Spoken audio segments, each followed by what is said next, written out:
j'ai pris la décision d'être candidat à l'élection présidentielle. Si tu aimes les analyses des débats politiques, abonne-toi.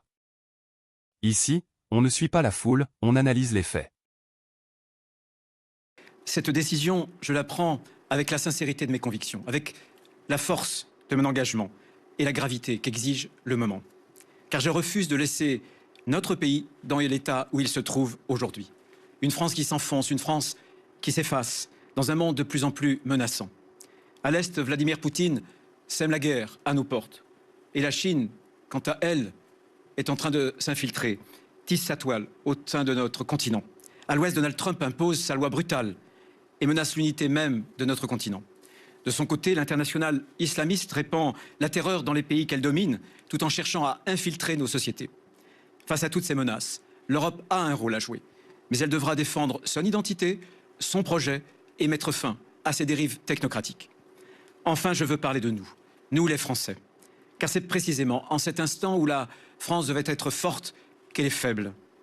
Pourtant, j'en ai les convictions.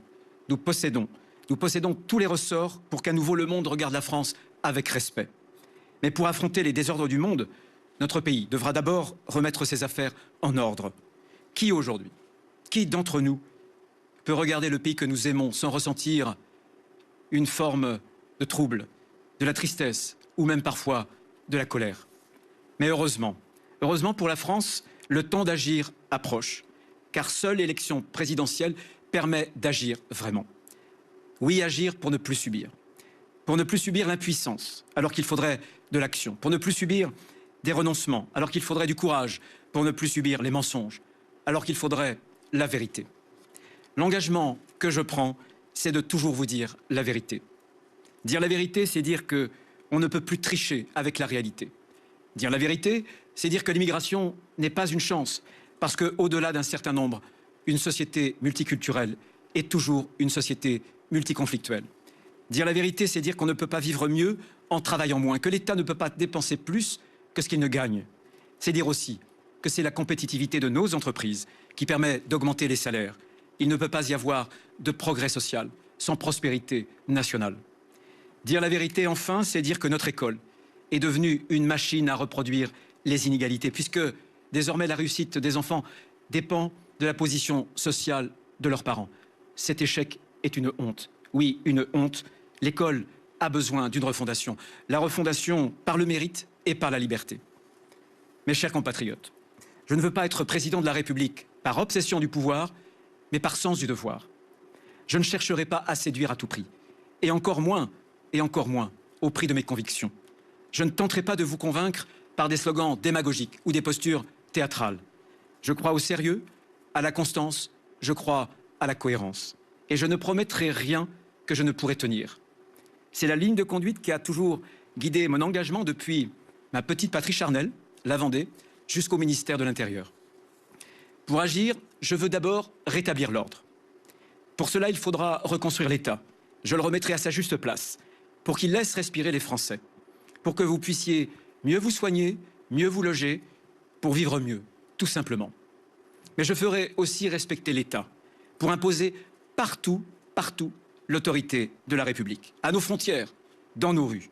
Je ne reculerai pas, je ne céderai pas, ni à la violence, ni au politiquement correct, ni aux dérives de l'État de droit qui s'est retourné contre le droit des Français à vivre en paix et en sécurité. Je veux aussi agir pour garantir la justice.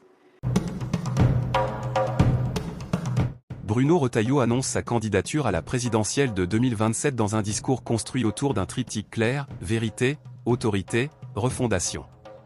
Il dresse d'abord un tableau international menaçant de Vladimir Poutine à Donald Trump, en passant par la Chine pour inscrire sa candidature dans un contexte de désordre mondial. La stratégie est classique, poser un diagnostic grave pour légitimer une offre politique fondée sur la fermeté. Sur le plan intérieur, il articule son projet autour de l'ordre républicain, de la maîtrise de l'immigration, du redressement budgétaire et d'une réforme de l'école fondée sur le mérite. Cette ligne s'inscrit dans la tradition gaulliste d'autorité de l'État, rappelant cette formule du général de Gaulle, l'autorité ne va pas sans prestige, ni le prestige sans éloignement. Reste désormais une question politique majeure. Dans un espace déjà disputé à droite et au centre, cette candidature peut-elle incarner une alternative crédible et rassembler au-delà de son socle partisan? Mets ton avis en commentaire, car ici chaque avis compte. Pour cela, il faudra refonder notre modèle social, parce que nous n'avons plus le droit de faire payer nos dettes à nos enfants. Nous devrons faire des économies et donc faire des choix. C'est pourquoi j'assume de donner la priorité au travail plutôt qu'à l'assistanat. Je rendrai justice à ceux qui le méritent vraiment. Je relancerai une grande politique familiale, car seule la relance de la natalité assurera notre destin. Je serai le protecteur de la France des travailleurs, pas de la France des profiteurs. Tu fais partie de ceux qui veulent comprendre avant de réagir. Abonne-toi, active la cloche des notifications et partage la vidéo, même à une seule personne, ça aide énormément.